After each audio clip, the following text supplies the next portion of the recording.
everybody doing well today.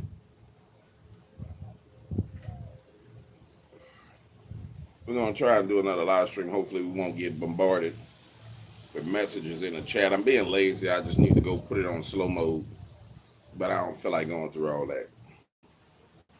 Hopefully, we won't get bombarded with a whole bunch of messages that will try and chop the stream up like we did yesterday.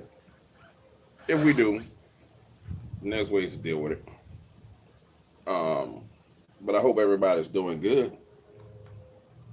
Hope everybody's doing fantastic. How many of y'all been paying attention to any of the news today? Been some real serious things that transpired in the news today. One of the things that transpired was probably 1.8, well, it was 1 trillion, so $1.8 trillion worth of business deals were done, which is crazy to have $1.8 trillion worth of deals get done in a day. Boeing got its largest order that it's ever had today. Donald Trump went to Qatar today. It's amazing to see.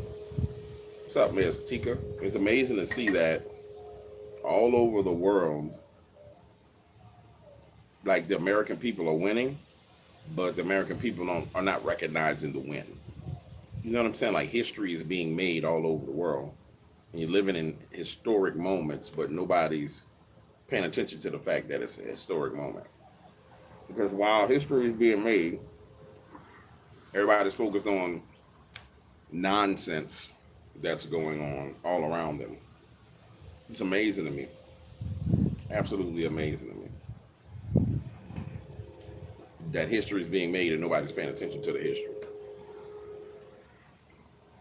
We got a summit between Ukraine and Russia coming up. I'm thinking, barring there's no false flag, that should work out. You know what I'm saying? I'm thinking it should work out really well. We got Netanyahu wilding, talking about he gonna go back into Gaza, which actually makes no sense. But I mean, at the end of the day, maybe he don't really want peace. You know what I'm saying?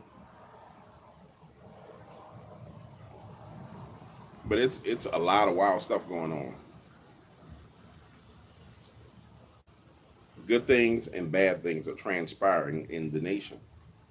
And I'm hoping that we acknowledge the good things as a nation and we get past the bad things. I'm hoping that we really, really do. Really, really hoping that we do. The danger that we find ourselves in is we have a media that kind of focuses on everything negative and doesn't focus on anything positive whatsoever. We got 25 people in the chat and 5 people have hit the like button. That would mean that I got either 20 haters or people just being lazy. Hello from Florida. Shout out to you in Florida, Bobby.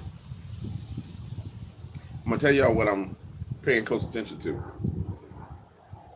You know, we're about to find out who has control of the weather modification weapons in America in the probably the next couple of weeks. I don't know if y'all saw what happened in China, where China had these horrific hailstorms and tornadoes. There was one video where, and I'll show it later today, there was one video where a tornado was outside the airport, and the thing was so massive, it was just utterly ridiculous.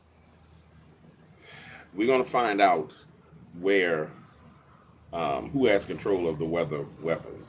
I thought it was interesting that while Donald Trump and China were holding conversations and negotiations, that somebody was using a weather modification weapon on China. You know what I'm saying?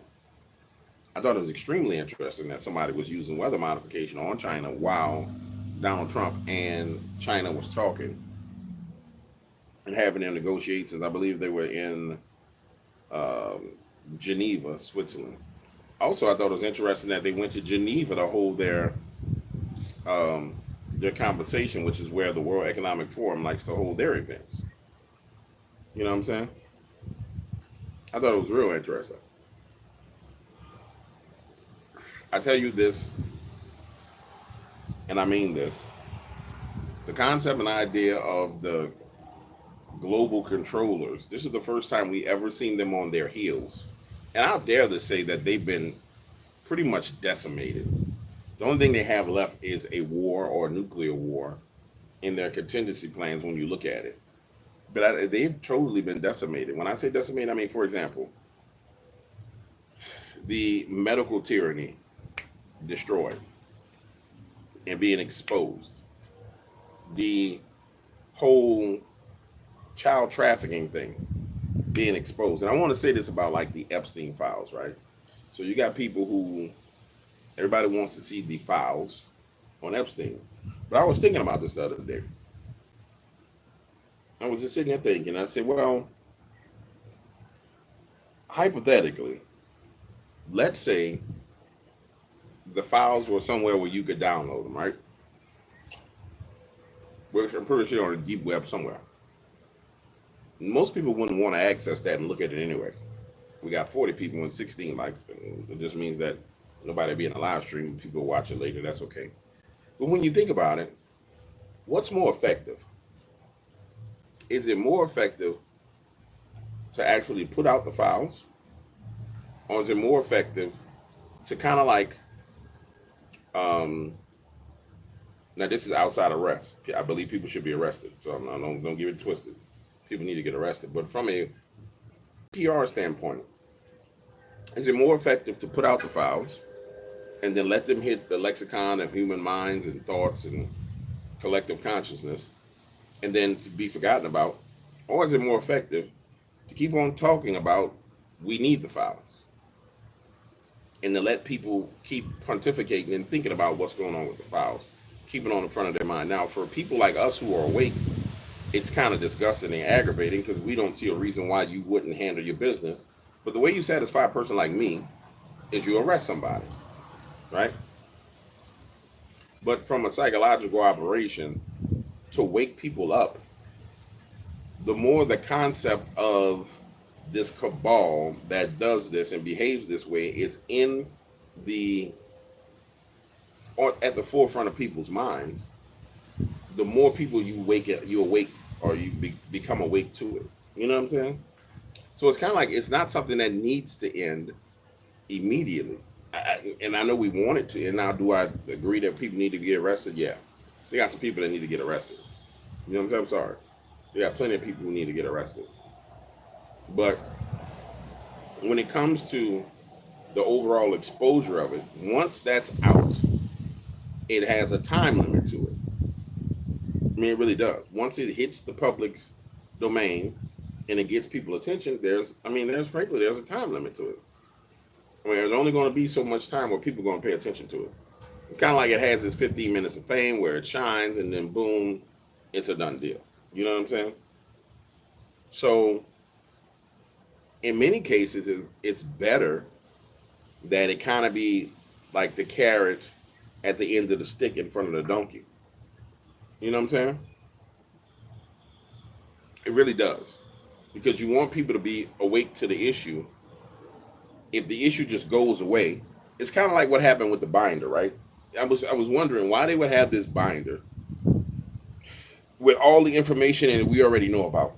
Or kind of like the guy from Project Veritas.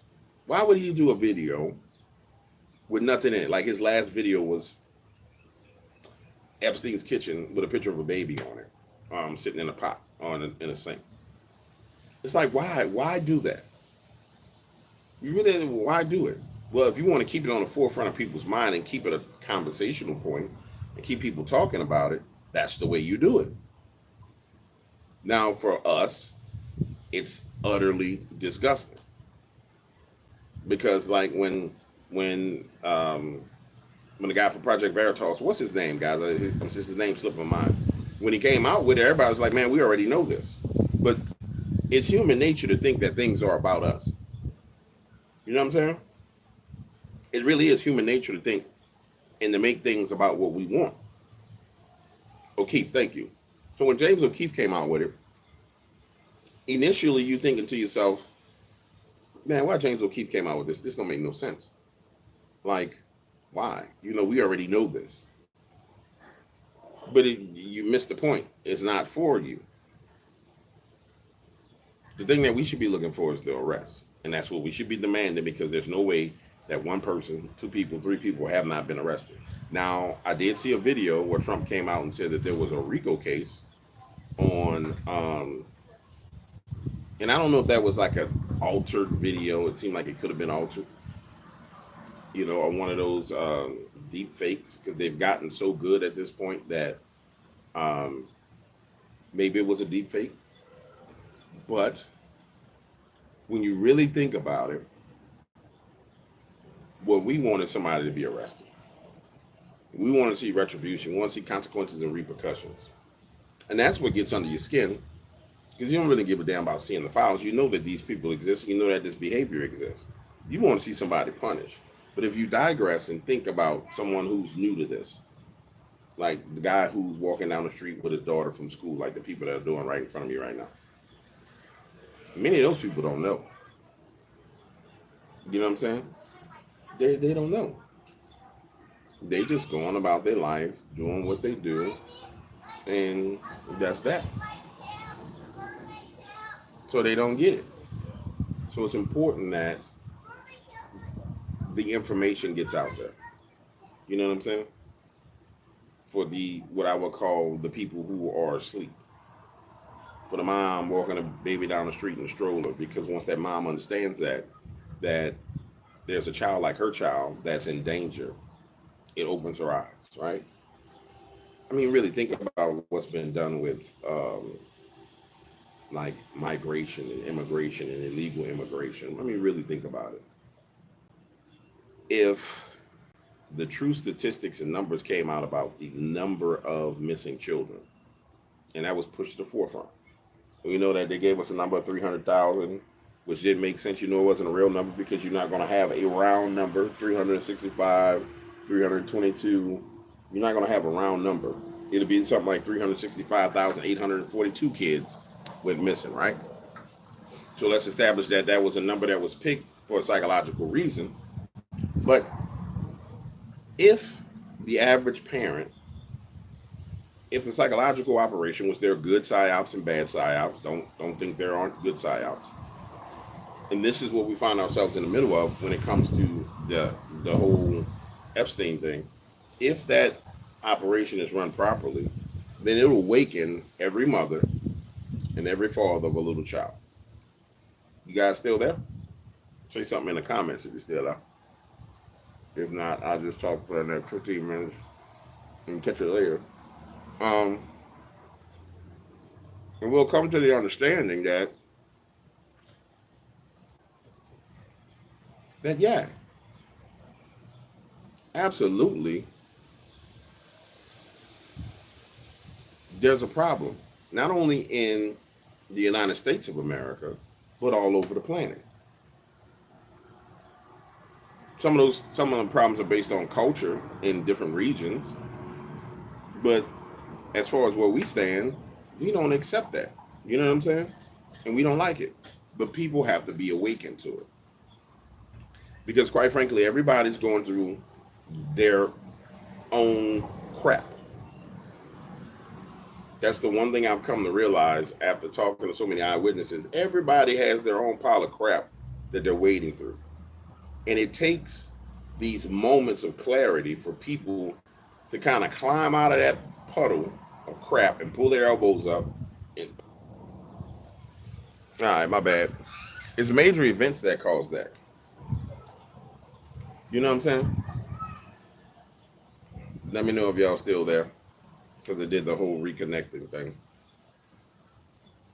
But it's major events that cause those type of revelations to happen. Hey, darling, how you doing? It's major events that cause those kind of revelations to happen for people. You know what I'm saying? And if we don't, first of all, let me say this. You know what? I'm not gonna say it. I'm gonna wait. I'm gonna wait till the 20th to tell you about yourself for what you're doing because you think I'm stupid. But anyway, um, it's major events that cause people to lift their heads out of the muck, out of paying bills, out of feeding kids, out of doing all these different things, and recognize and realize that, hey, there's stuff going on outside of me that's affecting people other than me. But those people that are being affected are like me in some way, shape, or form. And that like me means they're a parent. They love their kids. They love their husband. They love their wife. They love their house. But it takes those events for people to pull themselves up out of the muck and out of the mud. Just circling back to the point I was making was it's the reason why I personally believe, and I could be wrong, the reason why I personally believe that a lot of the narrative surrounding the files has been drug out. Now, the narrative is that. Now, the consequences, I don't understand why that people haven't been dealt with. I'm gonna say that, and I won't be clear. I want some tobacco on my tongue. I won't be clear. I don't understand why people haven't paid a price, because there's somebody on some file somewhere that can be arrested. There's no way around that. Somebody is in some video that should be locked up. It could be some little no name movie producer. It's kind of like you got to feed somebody to the lions. You know what I'm saying? In the arena. We in the arena. You know what I'm saying? And ain't nobody been fed to the lions. So somebody got to get fed to the lions. And the longer it takes for them to feed somebody to the lions is going to start to backfire. You know what I'm saying? And that's the danger that they're running with this. Now, do I think it has something to do with the fact that maybe they can't get prosecutions? Yeah. Could it have anything to do with Pam Bondi being not necessarily a good girl? Possibly. But I think we're going to find out. You know what I'm saying? And then we're going to find out it's too much of a public eye on it. And that's the other thing about keeping it in the public's eye. That's the one thing I'll give credit to O'Keefe about. By O'Keefe doing what he did, it raises it back to public opinion, and it's getting tried in a court of public opinion. So it puts pressure on people. And there's certain issues that pressure need to be applied on our government, and it needs to be continuous pressure. Like, for example, James Comey daughter. Why is James Comey daughter the one that's dealing with Diddy's trial? Why is James Comey daughter still in government anywhere? You know what I'm saying? It's those kind of things need to be dealt with. And I know what I'm saying. If you're looking at it from a 10-foot view, it doesn't make sense. But if you take some time and just zoom out, in fact, don't ever look at any problem that you face from a close-up view. Always just take a break, chill, sit back, and zoom all the way out and think about the problem from 100, 1,000, 10,000, a million-foot view and look down at the problem. And you'll come to understand that, buddy. See, you keep coming over here, and y'all keep dying. Don't play with games with walls. Now you're dead. Go on down now. Okay, you're going to climb back up? Boom. Yeah. Drink some of that poison. Drink some of that poison. What I was going to say is, if you look at a problem from too close, then you're always going to get, you're going to get in a trap. You know what I'm saying? I was talking to a friend of mine just recently. He had a problem with a person. And I'm trying to tell him. He got all emotional. He got all angry. Got all mad. All up in his feelings. I said, hey, man, you're too close to this thing. You need to let me give you some advice.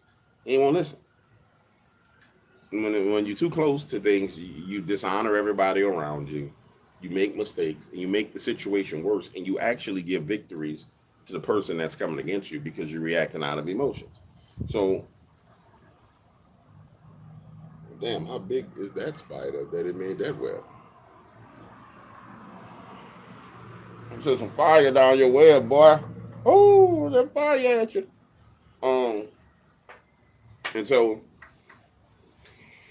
chill. Look at things from a larger perspective. Back out of the situation. You know what I'm saying? Back away from the situation. You don't have to react to anything immediately. Most of the times, when you're dealing with people, they want you to react right then and there because they got the next phase of their plan lined up. When you just shut up, they can't figure out what the hell is going on. You know what I'm saying? And then they got to do something different. Then they got to push. They got to come out further. They got to expose their weaknesses, and they got to let you. The more they talk, the more information you get. Circling back to what I was saying about the files. Sorry, guys, I just go down rabbit holes and I bring it right back. Back to what I was saying about the files. It's the same thing. In many cases, I can imagine when the announcement came out that there was 10,000 files that were recovered. We verified that they were recovered from the New York FBI. Um, yeah, and that makes sense. From the New York FBI, um, the New York branch of the FBI. I can imagine that um, a lot of people started to panic. And then we know there was this appointment for New York for, I think it was the Attorney General of New York. And then we know that Maria Bartiromo was put in the position temporarily. That position itself, that they were trying to deny that appointment, I think that's one of the key components to what we need in order to see something actually happen. I think that has to be set in place. In fact, I think there's a lot of things that have to be put in place. Quite frankly, I think the nationwide injunctions that we were seeing and judges overstepping their bounds and challenging the executive branch and all that stuff, I think all that was key. Into Angelo, what's up, man? How you been? I ain't seen you forever, dog. You see, you still got your wrench, homie, because I love you. Um, I think a lot of that stuff played into the things that have the dominoes that have to fall before we can actually get justice on those larger issues, which as it pertains to children and the things that people have done to children. I mean, I really believe all that has to play out because you want to get all those things hashed out, worked out early. You know what I'm saying? You get all those things hashed out and worked out early to the point to where um, whatever needs to go to the Supreme Court goes to the Supreme Court. Whatever needs to be vetted. Because when you get into going into that and running into that thing, then what you don't want is whoa.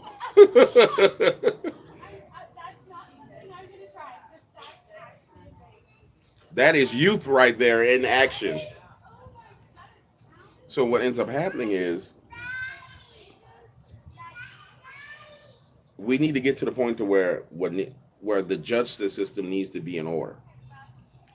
I can see it taking 2 years, 3 years before it gets to the point to where we don't where we can actually get justice on that forefront. But I also believe that we should be able to get somebody in some district. Louisiana, I know Louisiana, we'll do it all day long. We'll do it to you. We'll give you the death penalty in Louisiana. You know what I'm saying? We'll give you the death penalty. So send it down to Louisiana. Send it on to Texas. Get somebody and send them to one of these jurisdictions where they're going to do them dirty. Yeah, you want to mess with people's children? Now come on down here. And all we need to do is just get them in the prison. Once they're in the prison, it's over for them. High profile, yeah, it's over for them. Them boys ain't playing no game. You know what I'm saying?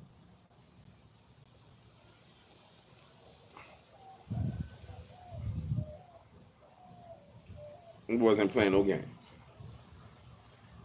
Somebody said, "What's my thoughts on the rapture this year?"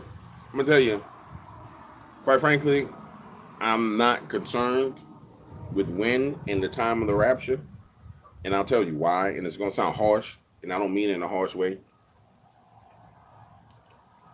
So many people get bogged down into these narratives of what's going to come in the future, but they don't exercise the God-given dominion that they've been given now to pray things into the earth to affect the things that are going on around them right now. So, for example, let's just say you're in a neighborhood and they got crime in your neighborhood where people breaking doors and breaking windows in your neighborhood. You should have ascended to the point of prayer where when you pray, don't nobody break another window in your neighborhood. It just stops. And I personally feel like a lot of the rabbit holes that people run down are designed to get them not to focus on the most important things. And I don't mean that, not saying you, the person that asked the question, because I don't know you like that. So I'm not attributing that directly to you. I'm just saying at a higher level, this is how I think about it. For example, I've said this before. I did a video where I talked about the two priesthoods that are active in the earth that are very powerful priesthoods. One is the priesthood of the Nephilim, and one is the priesthood of the priest of Jesus Christ. And then before, somebody later on in the comments be like, Jesus is black, you don't know Jesus is black. Shut up. The point I'm making is this. Everybody talks about the rapture, the return of Jesus Christ.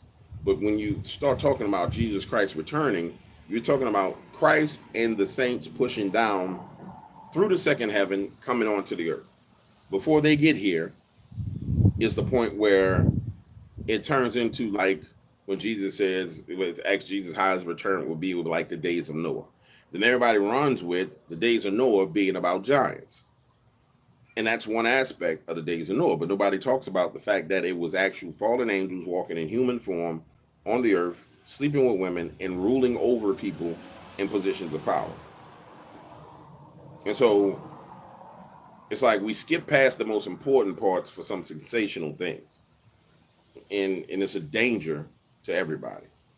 You know what I'm saying? It really is a danger to everybody. Because we skip over some of the most important things. What are people going to do?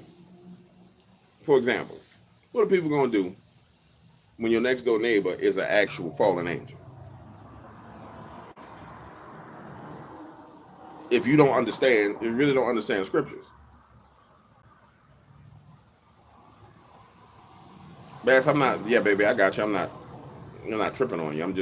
You just brought up a point and I'm just expounding on it. And the Bible says that you shouldn't be weary. You know what I'm saying? Weariness and heaviness comes from not casting your cares and concerns upon the Lord. Give it to him and let that come off you. The point I'm making is this.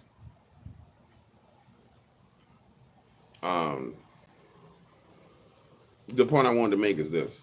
What are people going to do, especially now that this Nephilim priesthood is only exalting them? It's not really telling you how to deal with them. What are people going to do when those type of things are happening? You know what I'm saying? I mean, really, what are people going to do?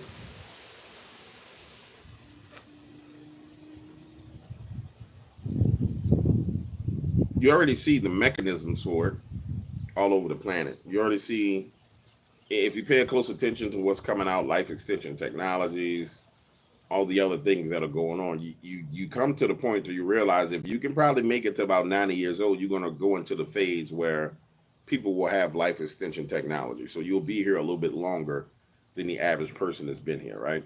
We're already starting to see where if you really read the different medical publications, you're starting to see where they're telling the truth, like ivermectin and fenbendazole and those things being anti-cancerous. It's just, you're starting to see that you might not be here just for a short period of time, right?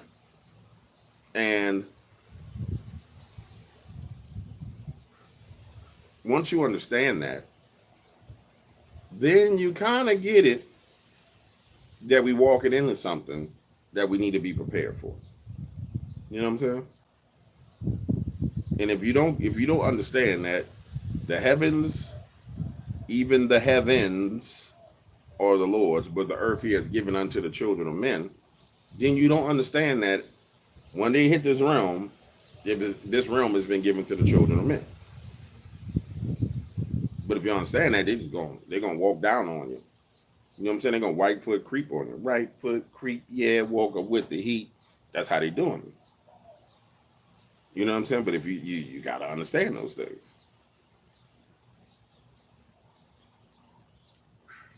You know what I'm saying? You truly have to understand those things. But a lot of the priesthoods that have exalted themselves now, they exalt what's coming, those things that shall come, but with no solutions to how to deal with it. You know what I'm saying? And that's the point I'm making. That is the point I'm making.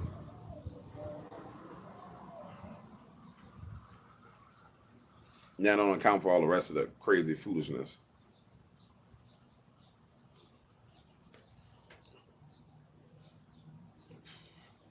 that's going on.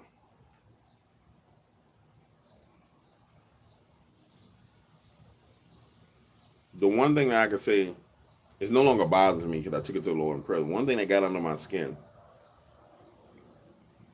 was when you look at things from a 100,000 foot view and you really look at them,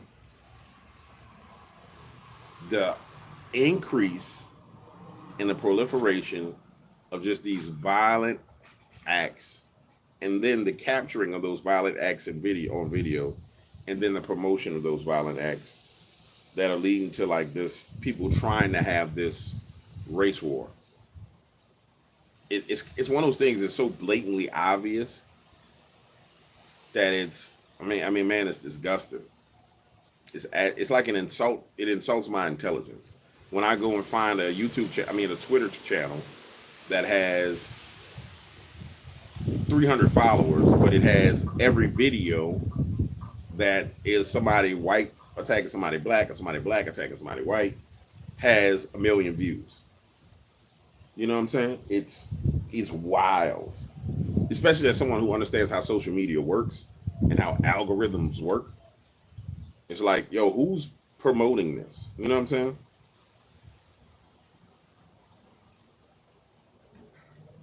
And who's not stopping the promoting of it? Then you think about it. Unfortunately, the truth of those things, you can't really hide truth. So things are going to play out the way they're going to play out. You may not want, but they're going to play out the way they're going to play out. Only you can do is look out for you and yours. You know what I'm saying?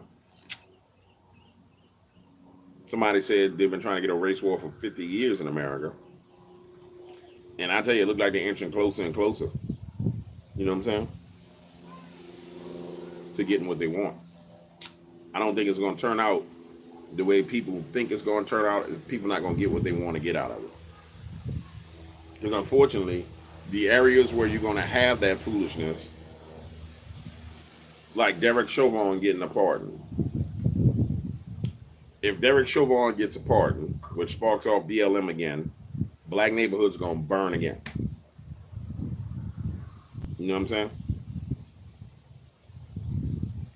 And that's what it's going to be. You know what I'm saying? That's what it's going to be.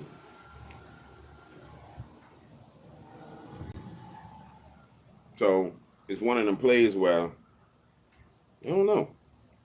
I don't like it. But if you haven't learned to stop burning down your damn neighborhood, anytime something go wrong, bro, I don't know what to tell you. You know what I'm saying? The truth is, um, the truth is, people need to learn how to sit on their hands and let stuff do what it need to do. I mean, that's just the honest to God truth.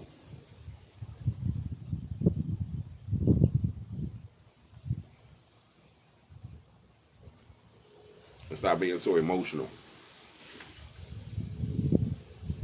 Emotions are a dangerous thing.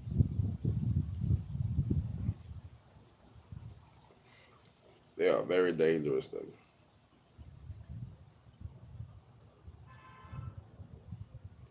That cigar was a second. I've been trying to find me a lighter cigar that's not so rough on my blood pressure until I lose another 30 pounds.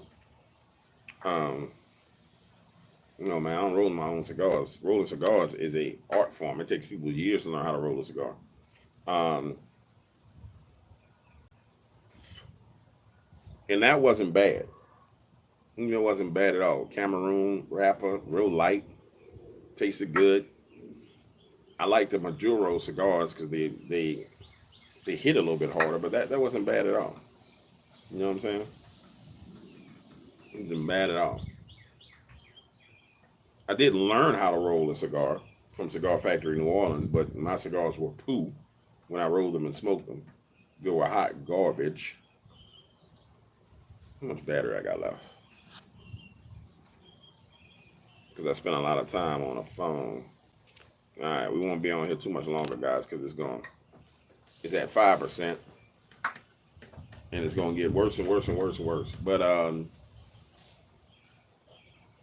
yeah, cigar rollers are people who have mastered it. They've mastered the art of rolling cigars. I like them. I don't know if you ever met a cigar roller. They're pretty cool people. Um, I made my favorite cigar roller now. She was in New Orleans. She's in New York. Her name is Maria, and that's my girl. Every now and then I still talk to Maria back and forth. But I used to have my own cigar, my own blend, my own everything. Like I'm like people are like they smoke cigars. No, no, no. I'm a real cigar smoker. My own blend, my own label, my own everything. Then it blew up and everybody bought it and they changed the label and changed the brand and then sold it off because it was that good. Yep. I think that's gonna be it for the front porch time for right now. The man said I can't roll dice.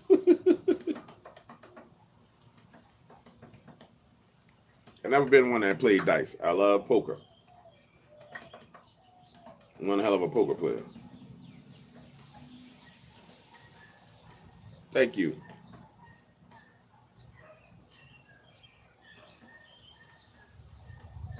Nope. Nope, nope, nope, nope, nope, nope, nope. Why would you dip it in tequila? You dip your own cigar in cognac. My cigar was hand rolled, dipped in cognac, me cow cognac, and aged for 90 days before I was allowed to smoke them, which is why they ended up being like the best selling cigars. Because you got something that's aged 90 days, dipped, dried, letting sit, and then crack it open, boom, off to the races. Problem was, every time my batch came out, it'd be like 200 to a batch, and I'll buy a box of 20, and then I'll leave the other in the store, but it was in a special section in Cigar Factory for me, and then people started finding out where the section was, and so I would come, and then all of them are bought up because it's 15, 20 people coming to buy the damn cigars. And then they just got to the point they said, well, Jay, listen, man, we're going to rename this, and we just got to sell this. And I was like, come on, dog. I was like, nah, bro, this selling too much. Oh, Dave probably would never admit that.